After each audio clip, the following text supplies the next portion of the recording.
বগুড়ায় শামীম সাইদি ভাইয়ের সাথে আল্লামা সাইদির ছেলে শামীম সাইদির সাথে একটা মাহফিল ছিল। সেখানে আল্লামা শামীম সাইদি বললেন যে ভাই, আব্বা আমাদেরকে বলেছিল যে জেলের মধ্যে বারবার অনেকবার লোকের মাধ্যমে, কয়েদির মাধ্যমে, তারপরে জেলখানার গুরুত্বপূর্ণ পদে নিয়োজিত অফিসারদের মাধ্যমে আমাকে কিন্তু অনেক প্রস্তাব দেয়া হয়েছে।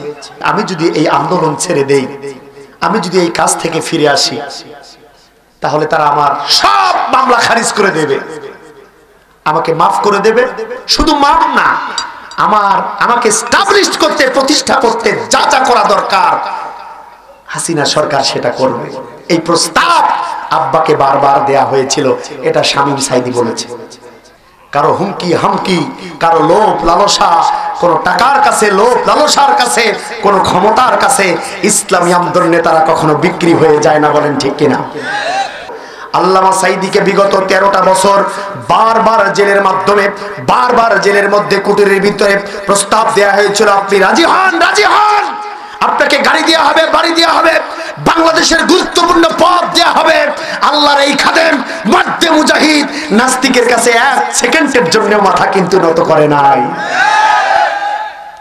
বিগত কয়েকটা দিন পূর্বে বগুড়ায় শামীম সাইদি ভাইয়ের সাথে আল্লামা সাইদির ছেলে শামীম সাইদির সাথে একটা মাহফিল ছিল। সেখানে আল্লামা শামীম সাইদি বললেন যে ভাই, আব্বা আমাদেরকে বলেছিল যে জেলের মধ্যে বারবার অনেকবার লোকের মাধ্যমে, কয়েদির মাধ্যমে, তারপরে জেলখানার গুরুত্বপূর্ণ পদে নিয়োজিত অফিসারদের মাধ্যমে আমাকে কিন্তু অনেক প্রস্তাব দেয়া হয়েছে। আমি যদি এই আন্দোলন ছেড়ে দেই, আমি যদি এই কাজ থেকে ফিরে আসি, তাহলে তারা আমার সব মামলা খারিজ করে দেবে, আমাকে মাফ করে দেবে। শুধু মাফ না, আমাকে এস্টাবলিশ করতে, প্রতিষ্ঠা করতে যা যা করা দরকার হাসিনা সরকার সেটা করবে।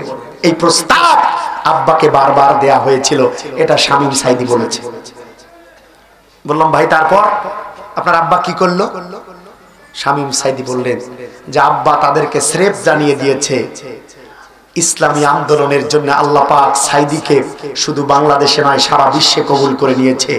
আল্লামা সাইদি যদি এই বাংলার জমিন থেকে মারা যায়, প্রত্যেকটা ঘরে ঘরে সাইদি তৈরি হয়ে যাবে, প্রত্যেকটা ঘরে ঘরে ইসলামী আন্দোলনের রাহবাররা তৈরি হয়ে যাবে, দাওয়াত পৌঁছে যাবে।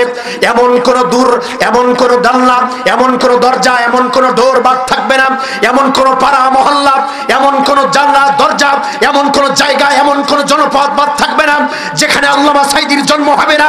আমার সাইদিকে যদি তোমরা মেরে ফেলো, আমার সাইদিকে যদি তোমরা হত্যা করে ফেলো, আমার 1 ইঞ্চি পরিমাণ কোনো আফসোস থাকবে না, কোনো দুঃখ থাকবে না। আমি দেখতে পাচ্ছি, আমি সাইদি মারা যাওয়ার পরে কোটি কোটি সাইদি বাংলার প্রত্যেকটা জনপদে তৈরি হয়ে যাবে। আমি থাকতে যদি ইসলাম কায়েম না হয়, এই লক্ষ লক্ষ সাইদির বাচ্চারা বাংলার জমিন ইসলাম কায়েম করে ফেলবে। বলেন সুবহানাল্লাহ।